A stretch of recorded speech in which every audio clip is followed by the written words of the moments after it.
0.35 cents per kilowatt hour. Then crack water, produce green hydrogen, and become the center of the world for green hydrogen. The cost of green hydrogen is roughly around $4 to $4.25 per kilogram. Our challenge is to bring it down to about roughly $2.25 to $2.5 per kilogram by 2025 and bring it down to $1 per kilogram by 2030.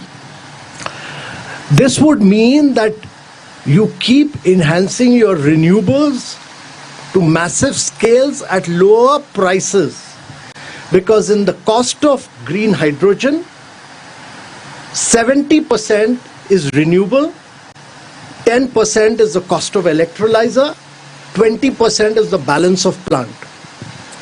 Therefore, if you keep doing renewables, you will end up with the duck curve, which is what California faced. Its power grid could not manage so much of renewables. So you have to do 24/7 green power. And the best methodology for that is that what the Honorable Chief Minister in his very dynamic fashion said, that you have wind, you have solar, you have pump storage, and then use that to crack and produce green hydrogen, which will be the cheapest form of green hydrogen. Now what Andhra has done, 1650 megawatt of pump storage with solar and wind is the biggest of its kind in the world. And if Andhra is able to do this to 23,000 megawatt, that means that India will become the center of decarbonization in the world. And that is what Andhra holds a model for the rest of the world in terms of decarbonizing your economy. Decarbonization cannot happen with just electric mobility. It cannot happen unless and until we understand that electricity is just 18% of energy. 82% of energy is hard to abate sectors. It's refinery, it's steel plants, it's fertilizer, it's long distance transport. They cannot run on electricity. If it's renewable energy, they can't run on electricity. They run on, grey hydrogen, or they run on fossil fuels, or they run on coal. So you have to make 82% of your energy, which is hard to abate sector, green. And the hard to abate sector can only be made green with green hydrogen. And that is the challenge before the world. What has the International Shipping Organization said? 50% of shipping must go green. What has Japan said? I'm going to be the biggest importer of ammonia. What has Europe said? That we'll put border taxes by 2026. So whether we like it or not, fertilizer will have to go the ammonia route. Steel will have to go the green route. Shipping will have to go the green route. What is the answer to that in the world? That's green hydrogen. And that is where Andhra has taken the leadership under the leadership of the Honorable Chief Minister. And that is what a lesson for the rest of the Indian states and for the rest of the world. And that is how you decarbonize your economy and decarbonize the world. Amitabh, well said, very powerfully said, and I completely agree. This is on behalf not just of the state and India, but for the world, because that green hydrogen economy is a critical part of it, and we'll circle back to that. But you just described steel as one of the hard-to-abate sectors, so it's rather fortunate that we have a spokesperson for the world's most successful steel as well as mining industry. Aditya, can I understand, first of all, do you want to just give us what's the pathway that specifically ArcelorMittal is taking in terms of decarbonisation? And you must be running lots and lots of different initiatives. Maybe you can tease out the one or two that you think are the most promising in terms of driving that transition. Sure, thank you. Good afternoon, everyone. Thank you to the Honourable Chief Minister here for having us. Thank you, Amitabh, for all your comments and your passion. It's clearly infectious. So maybe I'll start with the bad news. Amitabh alluded to it, but steel is responsible for 8% of global CO2 emissions. So it's massive. I mean, 8% is huge, right? We're not talking about 1 or 2, but 8% of global emissions. The not so bad news, and I'm not at all biased, steel is still a wonderful material because it is infinitely recyclable. There is no other material that can be recycled into perpetuity. You'll never find steel in the oceans. And steel, in spite of being responsible for 8% of global emissions, has on a per ton basis the lowest carbon footprint, because it requires actually, relative to aluminium or carbon fiber or anything you'd come up with, much lower energy to make steel. And so that's why I said it's a wonderful material. And so 8%, why? If it's low carbon, it's just because so much of steel is used. So much of steel is used in anything you see, whether it's your car or this building or your washing machine or even your champagne bottle, the cork is made from wire of steel. The good news is that steel has a way to decarbonize, and we can make green steel. And at ArcelorMittal, we're selling green steel as of today. We're selling about 60,000 tons of green steel in Europe. In the next 2 years, we'll hit 600,000 tons of green steel. And how do we do it? Well, fundamentally, you change your coal-based process, because steel originally was made from coal.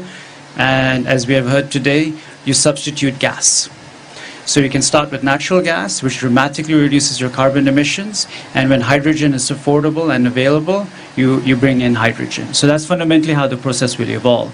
So the good news is that we can actually still make the same quality of steel, maybe depending on if we get hydrogen at $1.50, at the same cost, green steel using hydrogen instead of coal.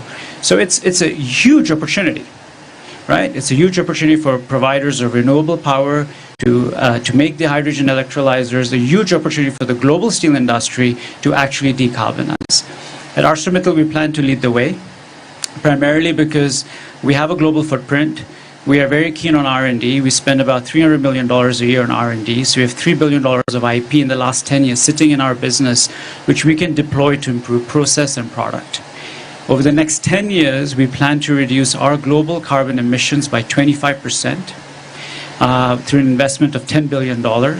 And primarily it's utilizing all of these things that we have spoken about, i.e. renewable power, funding electric furnaces, setting up DRI facilities, which first use natural gas and then hydrogen. So we have plans in different parts of the world to achieve this. Coming to Andhra. So we have made a significant investment in Andhra Pradesh. We have partnered with Anil at Greenco to invest in our first global renewable project. And I think that is the key message. ArcelorMittal operates in 27 countries, and we have chosen the state of Andhra Pradesh for our first renewable project. For many reasons. I think you've heard a lot today. It's really a force in creating a friendly business environment.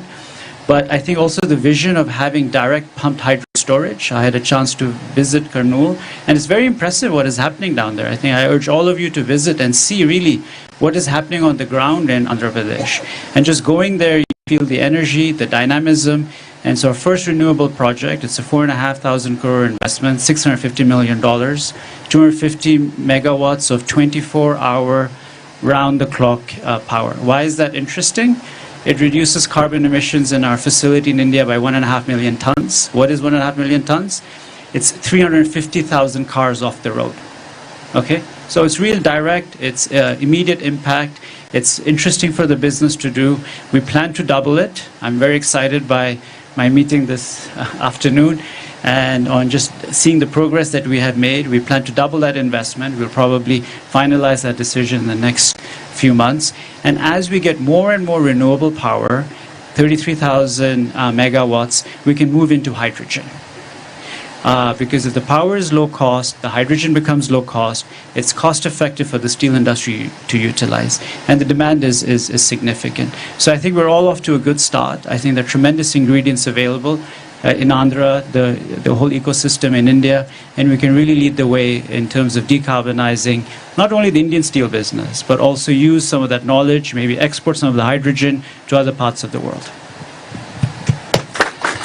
Aditya, thank you very, very much indeed. This takes us logically to you, because the story we've just heard is that renewable energy is the underpinning of so much else. We need renewable energy for the direct drawing of electricity in order to be able to transition away from coal and gas power stations, but we also need it to be able to convert to hydrogen, which then becomes a storage mechanism, which is critically important to be able to overcome intermittency in renewable assets. And then we need it, for example, to create ammonia, which then drives the fertilizer industry, which goes into agriculture and shipping and so on. So it's all underpinned by the very thing that Greenco is investing in. So tell us what you are going to do to help save the world. Thanks, Richard, and good afternoon, everyone, ladies and gentlemen. I would say we are a little over a decade-old company as a Greenco. We had a very modest start. From the day one onwards, we have always been trying to develop renewables with the grid parity. And we always came up with some innovative thought process. How do we make the energy available at the right pricing, right location, and how do we move this green electron? To start with, initially we had a small hydros which we built in a cascading manner, which made the whole hydro energy available much cheaper at the time comparing with the thermals. And later we developed a large-scale wind farms and brought down the GEs and Gameshas to do them the localization, and created in long distance transmission lines to unlock the medium wind speed sites, and made sure that we gave a long-term agreements to the GEs and Gameshas and made them to manufacture in India and bring in the lower costs. Later stage, we developed a hybrid wind and solar sites to unlock the better value creation and brought down the price of the hybrid renewables sub 4 rupee levels and 3 rupee levels down the line.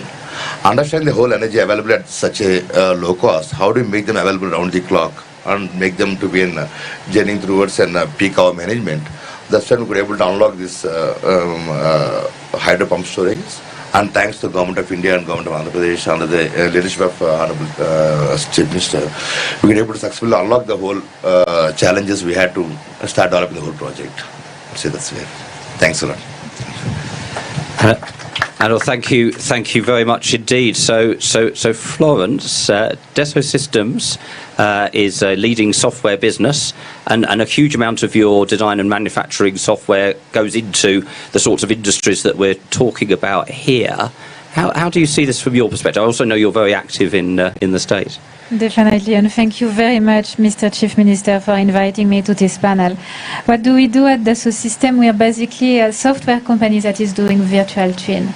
And why are virtual twin interesting for sustainability? Because if you have the virtual twin of a product, be it a car, be it a plane, be it a bridge, then you can design everything for sustainability. You can test in the virtual world different materials, different processes, and you can choose the most sustainable to implement the most sustainable option. In the beginning of last year, we released a study with Accenture that shows that if we apply virtual twin to 5 use cases in car, high-tech, pharmaceutical industry, consumer good, and transportation, then we could save 7.5 gigaton of CO2 by 2030, which is the equivalent of 1 year of emission of the transportation industry. So it's big. And why is it big? Because basically 80% of the impact of a product is decided at the design phase. So if you optimize at the design phase for sustainability, you can totally change the game. So that's what we are doing with our Indian partners in India, and we are very lucky to be working in Andhra Pradesh, and it's very efficient. We've seen amazing projects here on electric vehicles, two wheels or 4 wheels electric vehicles, but also example in consumer good, in packaging companies, and we think it's a massive disruption when it comes to make the world and the industry more sustainable. Thank you very much, Florence. So we actually have plenty of time. So I'd like to cycle back and come back to a few of the points that have been made in the opening comments, and we may well have some time for some questions. So if you have a burning question and you want to in a few minutes wave very clearly at me, we will try and bring you in. Aditya, I want to come back to something that you said. You referenced to the fact that obviously ArcelorMittal is operating across a number of different jurisdictions, and then you referenced specifically why the attractions of investing in the state of Andhra Pradesh.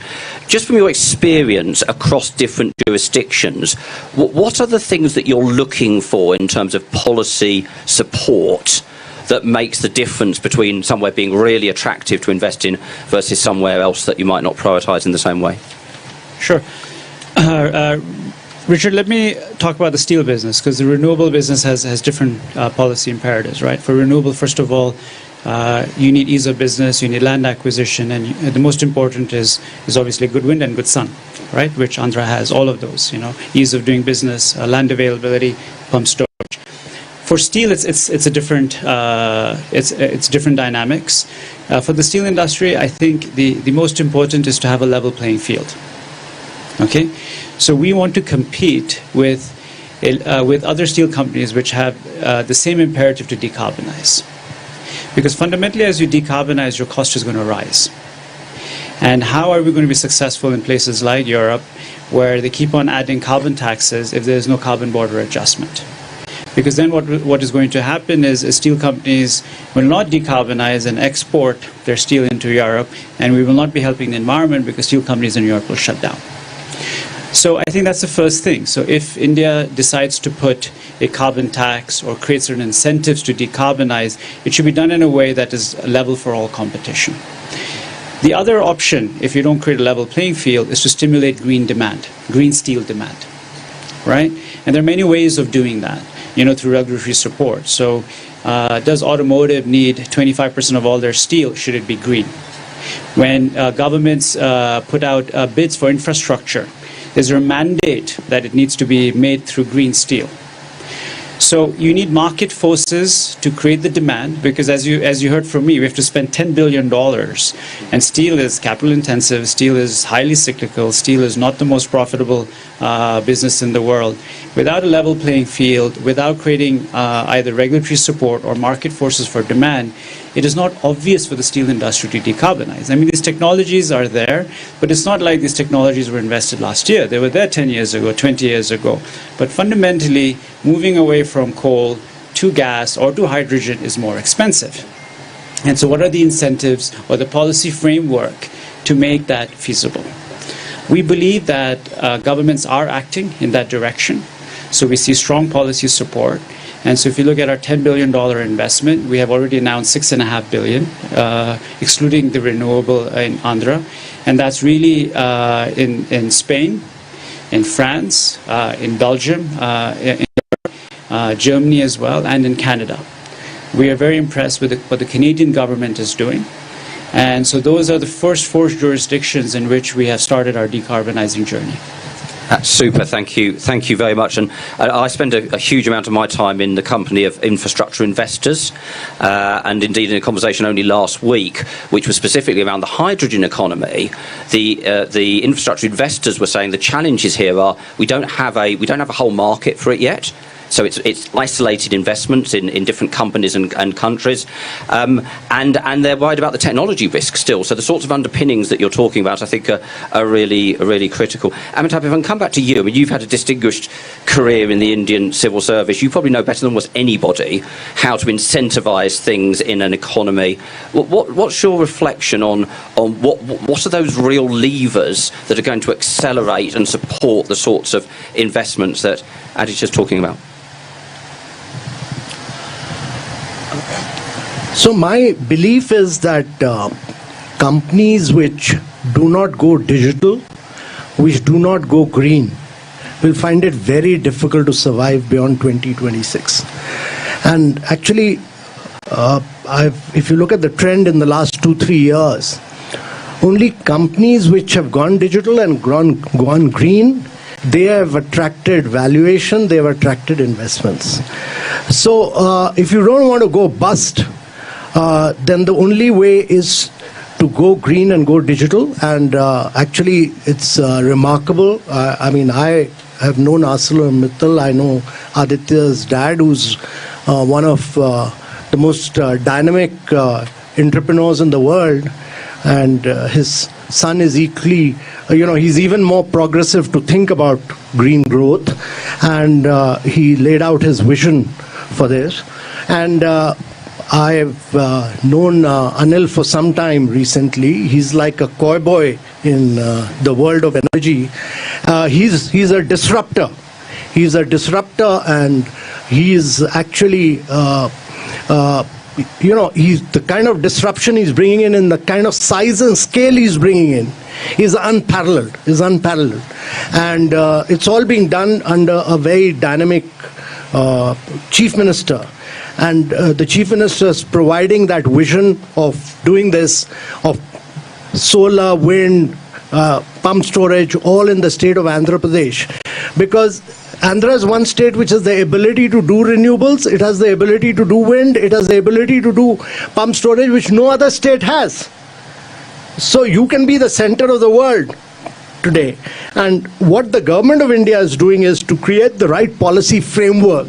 It's come out with a policy framework where it's laid down the same policy incentives for green hydrogen as it has for renewable, that when you transmit power, there'll be no wheeling charges, etc. A whole range of policy measures have been announced. The hydrogen mission is being announced, and we are very clear that by bringing in size and scale, we'll bring down the cost of green hydrogen. This is an opportunity not merely for Andhra, it's an opportunity for India.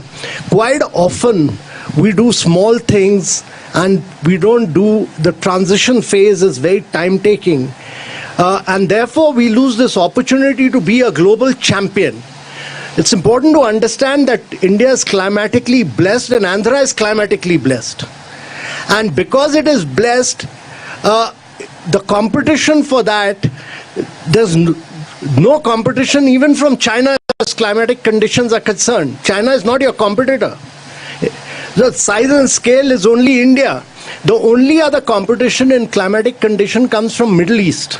Now Middle East is already flushed with oil and gas, and therefore India has the climatic condition, it is blessed, it has the wind power, it has the renewable power, it is possible for it to make itself the least cost producer by doing size and scale. That is important. Bring in size and scale. Once you've done that, and that is what this partnership is all about.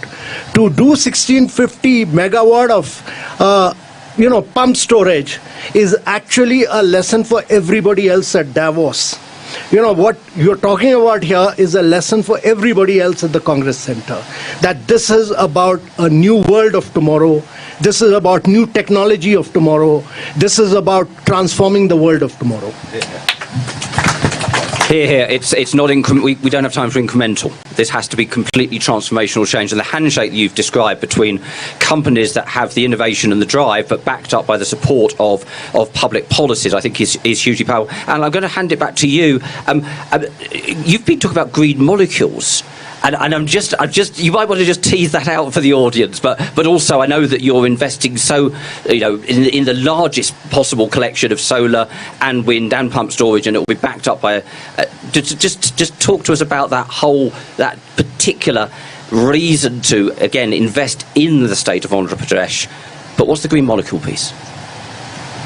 Just to start with, just to give a backdrop, sir, while the whole India is well blessed with the climatic conditions for renewables, Andhra is especially blessed with plateau terrain hilltops within Eastern Ghats, and having combination of two river basins, Krishna and Godavari river basin, and having well integrated irrigation systems that enables towards developing such a large scale pump storage systems around in Andhra. And integrating these, I keep saying that at Greenco, our focus is how do we want to treat your green electron, and how low cost and how do we make it more effective to making it moving from right from into the bulbs, into the wheels, into the chemicals. How do we make this green electron to move its journey is what we are trying to specialize ourselves and put our innovations in and around storage technologies, digitization, and bring AI towards and forecasting towards the right energy availabilities and matching with the grid demand systems. That was actually triggered us towards creating this hydrogen, green hydrogen through electrolyzer process. We partnered with one of the Belgium's a company called Jagan to develop an 2 gigawatt scale of an electrolyzer manufacturing to enable towards an large scale green transition. Yet, our first project is going to be in million tons of ammonia production per annum, which we're hoping that by 2025 we're able to bring that industrial scale of ammonia production levels, along with supporting various other industries to make them green, but trying to bring in multi-million tons of ammonia per annum capacities to export to the world. That's what I think. Thank you. Florence, back to you finally before I open it up for any questions from the audience. I hope that we'll have at least one or two. We can't do this incrementally. We have to do it by system change, which you've spoken about, so we have to do it by giant leaps, if you like. Are there any particular examples that you can see in the world of technology and software which you think really have that power to drive that level of change? Yes, definitely. And thank you very much for the question. And I agree with you, sir. If you want to go green, you have to go digital. And that's what we are doing at the Dassault system. So basically, we think, as I said, that virtual twin are very, very powerful tool in order to make companies and businesses digital. For example, we partnered with a company called Metsaboard. What are they doing, Metsaboard? They are going packaging. And thanks to the virtual twin of their packaging, they were able to become carbon neutral just by optimizing their packaging from the design phase to the sustainable phase to the sustainable supply chain. So that's very powerful. And it's also very powerful in other industry like construction. You perhaps know that construction industry and buildings, they represent 30% of the emission of the electricity. So if you optimize the virtual twin of your building, then you can take giant leaps when it comes to the sustainability of your building, and you can save up to 70% of the energy consumption of the buildings. And this is also something we are doing in partnership with companies like Bouygues Construction, where they basically use virtual twin of the construction, be it a bridge or a building, to optimize everything and also optimize the way they are going to build the infrastructure with a minimum of materials, a minimum of supply chain included, so it's minimum of carbon emission at the same time. And I also think that virtual twin can be super powerful when it comes to include renewable in a territory, because it's not so easy to include renewable. Of course, you have solar and wind, but you also have renewable, battery stored thanks to that can be done, but you have this system to work all together. And we are doing with some very important energy provider virtual twin of the system of a territory in order to make sure that with the increase of charging station, with the increase of electricity need in the territory, plus the increase of renewable, you still always have the electricity at the right time for every stakeholders at the territory. And if you do that at the scale of the virtual twin of your territory, you can run thousands of scenarios to make sure that it's always working. So I think these are giant steps when it comes to optimize everything and making a territory more sustainable. Florence, thank you very much indeed. We do have time for a question. Has anybody got a burning question they'd like to ask this part? You, sir, right at the back. And if you can keep it really succinct in terms of your question, that would be super helpful. Thank you very much, Richard. Firstly, may I congratulate Greenco for an innovative project that you came up with. And thank you, CM, sir, for coming up and encouraging this thing to decarbonize in the state. I'm Aryan Uday, a councillor of Kensington and Chelsea, London. Mr. Mittal, you're one of my constituents, so this is more related to me, and I was born in Andhra Pradesh. I just want to really request the government and Amitabh to advise the national government not to put more carbon tax on companies that what Mr. Aditya has just raised, because that put more pressure on the companies in terms of running their finances. I sit on the London ULEZ low carbon emission zone, and we've put more taxes on cars that run on diesel vehicles. Nothing much we have achieved, but rather than giving more incentives to companies that could operate and come up with innovative ideas so that gradually they would transition to a decarbonized economy and help more companies produce decarbonized products. So I request the Chief Minister of Andhra Pradesh to please consider that, and also Amitabh Ji to advise the Indian government on that. And thank you, Mr. Mitchell, for your thing. And Green Anil sir, thanks for such a great, amazing project. I'm sure this would showcase the entire world to come to Andhra Pradesh. Thank you very much. Thank you very much. And I think there was another hand that went up. Could this gentleman here, please? Thank you. Hi, this is Chandrasekhar. Just a quick question. It's really appreciable that you guys are doing this. One of the key things, I'm a part of the UK Telangana Chamber of Commerce, and we come across all this continuously. We've been conducting some similar sessions on that, and we've been asked same thing, that there is a bits and bobs everywhere happening in the world regarding the green revolution or carbon footprint, lowering the carbon footprint and everything. But the biggest problem we are seeing, or everybody's concern, is that, for example, they're producing the electricity or they're doing the batteries and everything, but the byproducts which is happening, for example, on the electric vehicles, the battery which is expired after 5-6 years, it is actually neutralizing the carbon footprints which they saved it. So, for example, similar thing with the energy things. Once they produce energy, the downstream, which is the byproducts of the energy supplied to the household or the factories and everything, I think that will, don't you think that will neutralize the carbon footprint which you saved?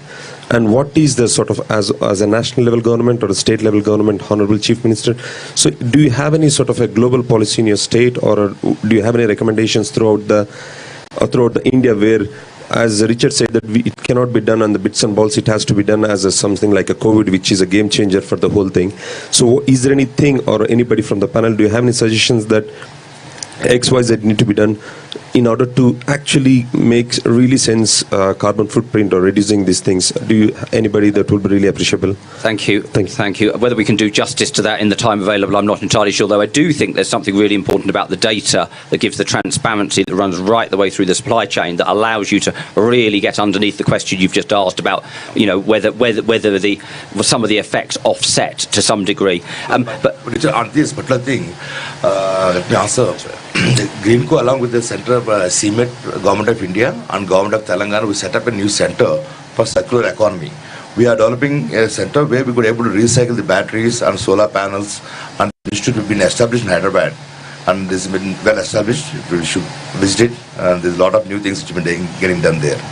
And so what I'm going to say is, this is in delivery, but what happens with other sectors? For example, you're producing electricity, which is an amazing job, but the downstream, don't you think that we have to do it in pretty much the sectors which is consuming your products? I will explain details.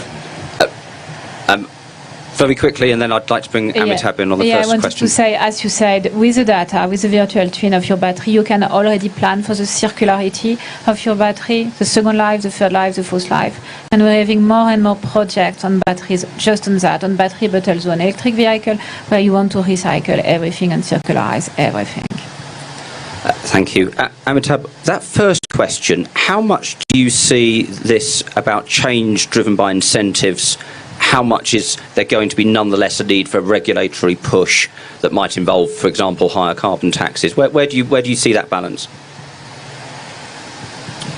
So first of all, I'm a strong believer that these long-term goals of 2050, etc., are ploys by the Western countries to shift the goalpost on an annual basis. They have never achieved their short-term goals. And you can look at the history from COP1 to COP27. None of the Western countries have ever achieved their goal which they have committed to. And I can assure you right now that they'll not achieve the goal that they committed for 2050 either. Because achieving that goal really means what the Prime Minister said, changing lifestyles. It's about lifestyle for environment, he calls it, and that is individual behaviors have to change. Individual behavior means that your lifestyle of consumerism has to change. You go to New York, you will find nobody sitting in a building all night, the lights are on. Whole night the lights are on, water taps on. So consumerism, unless you don't change that, climate change will not alter. So every individual has to change his lifestyle. That's number one, to my mind. And secondly, unless we don't build in a very strong circular economy framework, And that would really mean that we don't start mandating, but we start building circular economy from the point of design and R&D. At the point of design, that everything must be an input into some other thing, or there has to be an extended producer's responsibility for that circular economy to succeed. Not as a mandate, because then you will tamper with ease of doing business, you will impact businesses. But the businesses themselves, as according to the design framework, and that has to be embedded in the design, has to be built in. And circular economy really is the answer to what he's saying. Thank you very much. Honourable Chief Minister, if we could come back to you for your any closing thoughts before we pass some gifts to our panel members, that would be lovely.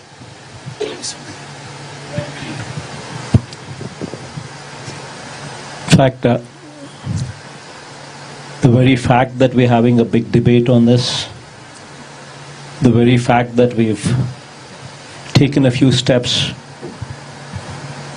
to address this issue, understanding and realizing that we need to address this issue and we need to decarbonize it, itself is a huge leap forward. Going forward, what Andhra Pradesh is offering and what Andhra Pradesh is doing is setting a trend. One, it's showcasing a huge 5,350 megawatt integrated solar, wind and pump storage project together in one location. Itself is a huge showcase. And through this, and in this 1650 megawatt of pump storage, just imagine the size of the battery that we're talking about. And a battery without the ill effects of lithium or something else. Just the water to play around with. So this is something that is going to be the future for this entire globe. Now Andhra Pradesh is offering a huge opportunity where we're talking about just not 1650 megawatt that is coming up, but a potential for anybody who is interested to come and join the bandwagon. We have a potential of 33,000 megawatt available. So this is the closing remarks that Andhra Pradesh is welcoming you. And anybody who's got certain passion for environment, wanting to think big, Andhra Pradesh is the state. Thank you all. Thank you, sir. So before you all rush off, the Chief Minister is going to give some thank yous to the panel members, and then if you would just stay seated long enough to allow the panel to escape the room, that would be much appreciated. Thank you. And can I just say on my own behalf a big thank you to each of our panel members as well as to you, sir. Thank you.